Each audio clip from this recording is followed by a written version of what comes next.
சேலத்தை பொறுத்தளவு அங்கு அஞ்சல் துறையினுடைய சேவை எந்த அளவுக்கு இருக்கு, நவீன எந்த அளவுக்கு அங்கு உட்புகுத்தப்பட்டிருக்கு, பதிவு செய்யலாம்.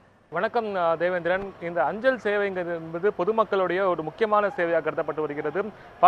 பல நூறு ஆண்டுகளாகவே பொதுமக்களுக்கான பல்வேறு சேவைகளை செய்து குறிப்பாக கிராமப்புற மக்களுக்கு தேவையான அந்த அஞ்சல் சேவையை தபால் சேவையை பூர்த்தி செய்வதில் இந்த அஞ்சலகம் முக்கிய பங்கு ஆற்றிட்டு இருக்கு. நாளடைவில் குறிப்பாக கை வடிவில் எழுதப்படும் தபால்களுடைய எண்ணிக்கை குறைந்து போனதால தற்போது தபால் நிலையங்கள் அனைத்தும் இந்த ஜெனரேஷனுக்கு ஏற்றபடி மேம்படுத்தி வந்துட்டு இருக்காங்க. குறிப்பாக பார்த்தீங்கன்னாக்கா இங்க சேலத்தில் நான் இப்போ தலைமை தபால் நிலையம் முன்பாக இருக்கேன். இந்த சேலத்தில் பழமையான இந்த தபால் நிலையம் தற்போது அதிக மேம்படுத்தப்பட்டு மக்களுக்கு பயன்பெறும் வகையில் மாற்றி அமைச்சிருக்காங்க. கிராமப்புறங்களில் இருக்கிற தபால் நிலையங்கள் பொறுத்த வரைக்கும் அங்கு தபால் சேவைகள் செய்து வந்தாலும் ஆனால் இதனை மேம்படுத்தும் வகையில் பல்வேறு நடவடிக்கை எடுத்து வந்துட்டு இருக்காங்க. குறிப்பாக நான் இப்போ இருக்கிற தலைமை தபால் நிலையம் முன்பாக உள்ளே போயிட்டு இந்த தபால் நிலையத்தில் பார்த்தீங்கன்னாக்கா முக்கியமாக மேம்படுத்துகிற வகையில் இங்கே தபால் சேவை மட்டும் இல்லாமல் அதாவது பொதுமக்களுக்காக பயன்படும் வகையில் இங்கே ஸ்டேஷனரி பொருட்கள் அதாவது போஸ்ட் ஷாப் என துவக்கப்பட்டு இங்கு பொதுமக்களுக்கு தேவையான அதாவது ஸ்டேஷனரி பொருட்கள் அதே போல புத்தகங்கள் என அனைத்தும் இங்கு விற்பனைக்காக வச்சிருக்காங்க. இது தபால் துறை நலிவடைந்த நிலையில் இருக்க தபால் துறையை மீட்பதற்காக இந்த முயற்சிகளை எடுத்து வந்துட்டு இருக்காங்க. அது மட்டும் இல்லாமல் இந்த தபால் துறை தபால் நிலையங்களை பொறுத்த வரைக்கும் பொதுமக்கள் இந்த தபால்களை போஸ்டல் அதாவது இந்த போஸ்டலை பொறுத்த வரைக்கும் 3 தரமாக பிடிச்சிருக்காங்க. அதாவது முதல் தரம் தபால்கள் பொதுமக்களிடையே தற்போது குறைஞ்சி வந்துட்டு இருக்கு. குறிப்பாக 2ஆம் தரம் தபால்கள்னு சொல்லப்படுது தபால் துறையை பொறுத்த வரைக்கும். அதாவது பதிவு தபால் குறிப்பாக பார்த்தீங்கன்னாக்கா அதாவது மொபைலுக்கான அந்த பில்கள் அதே போல உள்ளிட்ட பல்வேறு சேவைகள் அதிகரித்து வந்திருக்கா தெரிவிக்கிறாங்க. தபால் சேவைகள் குறைந்தாலும் இந்த 2ஆம் தர தபால் சேவை அதிகரிச்சிருக்கதா தெரிவிக்கிறாங்க. நான் இங்கே சேலம் தலைமை தபால் நிலையத்தை பொறுத்த வரைக்கும் இந்த பகுதியில் முதல் கீழ்த்தளத்திலே பார்த்தீங்கன்னாக்கா இந்த போஸ்ட் அதாவது போஸ்ட் ஷாப் துவக்கியிருக்காங்க. இந்த போஸ்ட் ஷாப் எந்த அளவில் பயனுள்ள இருக்குன்னு சொல்லி இங்கே பொதுமக்கள் கேட்கலாம். தம்பி, இங்கே போஸ்டல் டிபார்ட்மெண்ட்டில் இந்த போஸ்டல் ஷாப் தொடங்கியிருக்காங்க. அது எந்த வகையில் பயனுள்ளதாக நினைக்கிறீங்க நீங்கள்? ஸோ இதனால் நிறையா யூஸ் இருக்குது. ஏன்னா ஸ்டூடெண்ட்ஸுக்கு நிறையா புக்ஸ் எல்லாம் வச்சுருக்காங்க. ஸோ நிறையா படிச்சிக்க முடியுது, புதுதான விஷயம் தெரிஞ்சிக்க முடியுது. ஸோ இது கொஞ்சம் இது வரைக்கும் நல்லா பராமரிக்கல. ஸோ இன்னும் கொஞ்சம் பெட்டராக பண்ணியிருந்தாங்கன்னா எங்களுக்கு இன்னும் யூஸ்ஃபுல்லாக இருக்கும், ஸ்டடீஸுக்காக இருக்கட்டும், புது விஷயம் தெரிஞ்சுக்கிறதுக்கு. ஆரம்ப காலத்தில் இங்கே போஸ்டல் ஸ்டாம்ப் மட்டுமே தான் விற்பனை பண்ணிட்டு வந்தாங்க.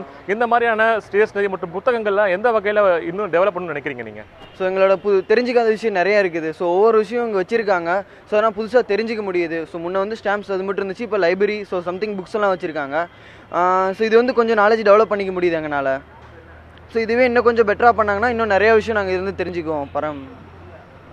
தேவேந்திரன், குறிப்பாக தபால் நிலையங்களில் புக் ஷாப் அதாவது புக் ஷாப் துவக்கப்பட்டு இந்த இடத்துல புத்தகங்கள் விற்பனை செய்ய வந்தது மாணவர்கள் மத்தியில் ஒரு நல்ல வரவேற்பு பெற்றிருக்கு. ஆனால் இன்னும் இதை மேம்படுத்தணும்னு சொல்லி ஒரு கோரிக்கை வச்சிருக்காங்க. அது மட்டும் இல்லாமல் இந்த போஸ்ட் ஆஃபீஸில் பொறுத்த வரைக்கும் தற்போது பேங்கிங் குறிப்பாக பார்த்தீங்கன்னாக்கா தனியார் வங்கிகளுக்கு இணையான பேங்க் சேவை அதாவது சேமிப்பு கணக்கு வைத்திருக்கிறதுக்கான சேவையை துவக்கியிருக்காங்க.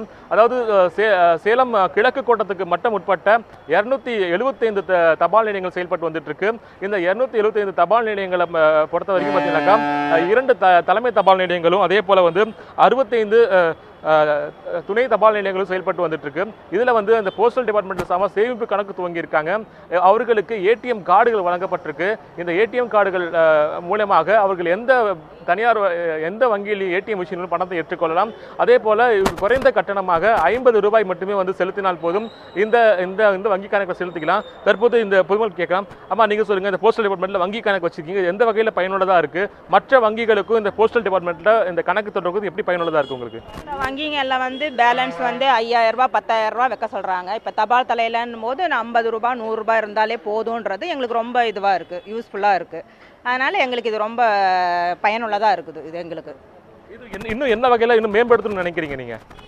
ஜனங்களுக்கு இது இன்னும் தெரியணும். நிறைய பேருக்கு தெரியல. பிரைவேட் பேங்க் அந்த அட்வர்டைஸ்மெண்ட்டை பார்க்குறாங்க, அதை பார்த்துட்டு இங்கே போகலாம் அங்கே போகலான்றதான் ஜனங்களுக்கு ரொம்ப இதுவாக இருக்குது. இது இவங்க இன்னும் நல்ல அட்வர்டைஸ்மெண்ட் கொடுத்தாதான் அவங்களுக்கு அந்த இது விழிப்புணர்வு தெரியும். இவங்களுக்கு இந்த மாதிரி இருக்கிறாங்க, இப்போ நம்ம இதுலேயும் இதெல்லாம் நமக்கு தெரியலையேன்ற ஒரு இது அவங்களுக்கு இருக்கும். அது இப்போ இந்த மாதிரி சொன்னாங்கன்னா அவங்களுக்கு ரொம்ப யூஸ்ஃபுல்லாக இருக்கும். நிறைய பேர் வர்றதுக்கு வாய்ப்புகள் இருக்குது. தேவேந்திரன், குறிப்பா இந்த வங்கி கணக்கு, அதாவது தபால் நிலையங்கள்ல இந்த வங்கி கணக்கு தொடர்பான கருத்தை கேட்டிருப்பீங்க. அதாவது சேலம் கிழக்கு கோட்டத்தில் மட்டும் பார்த்தீங்கன்னாக்கா 8,34,286 பேர் கணக்கு வச்சிருக்காங்க. அதே போல நாள்தோறும் இந்த கணக்கு துவங்குவோர்களுடைய எண்ணிக்கை வந்து நாள்தோறும் அதிகரிச்சுட்டு இருக்கு. அதே போல இந்த சேலம் தபால் நிலையத்தில் தமிழகத்தில் முதல் முறையா அதாவது பாஸ்போர்ட் சேவை தபால் நிலையங்களோட இணைத்திருக்காங்க. இது கடந்த வாரம்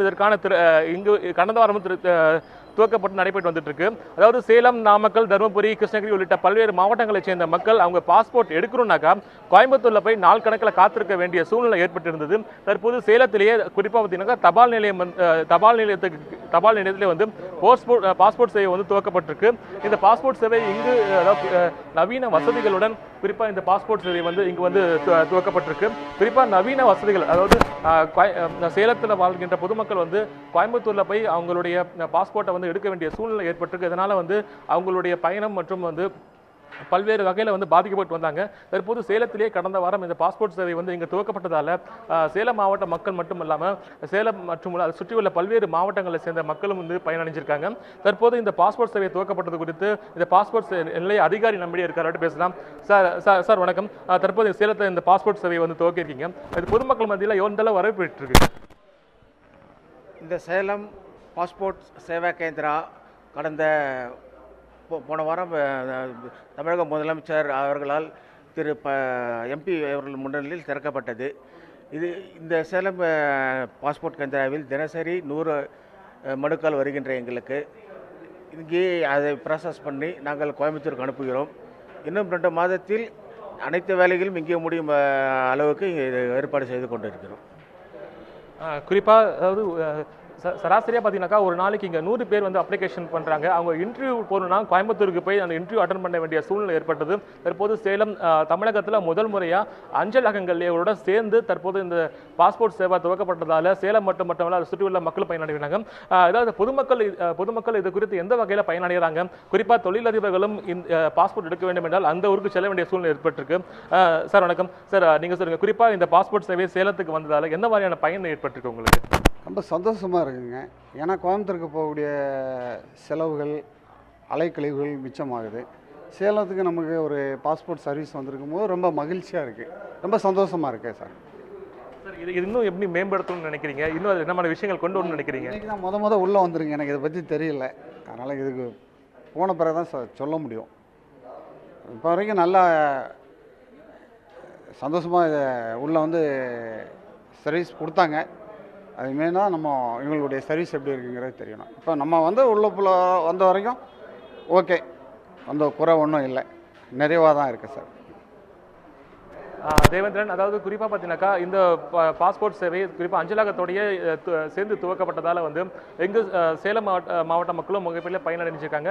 அதாவது இந்த தபால் சேவை என்பது பார்த்தீங்கன்னாக்கா கடந்த காலங்களில் பொதுமக்களுக்கு தபால் சேவையை மட்டும் இல்லாமல் தற்பொழுது மேம்படுத்தப்பட்ட ஒரு சேவையாக, அதாவது பொதுமக்களுக்கு அதாவது இந்த நவீன காலத்துக்கு ஏற்ற வகையில் அவங்க எந்த மாதிரியான வகையில் தர முடியும் என்பதற்காக முற்றிலுமாக மேம்படுத்தப்பட்ட சேவையாக, குறிப்பாக இந்திய தபால் சேவை என்பது தற்போது மேம்படுத்த வகையில் சேவையாக வந்து மாற்றும் முயற்சியில் வந்து அரசு இயங்கியிருக்கு. இதனால பொதுமக்களும் பயன்பெற்று வந்துட்டு இருக்காங்க.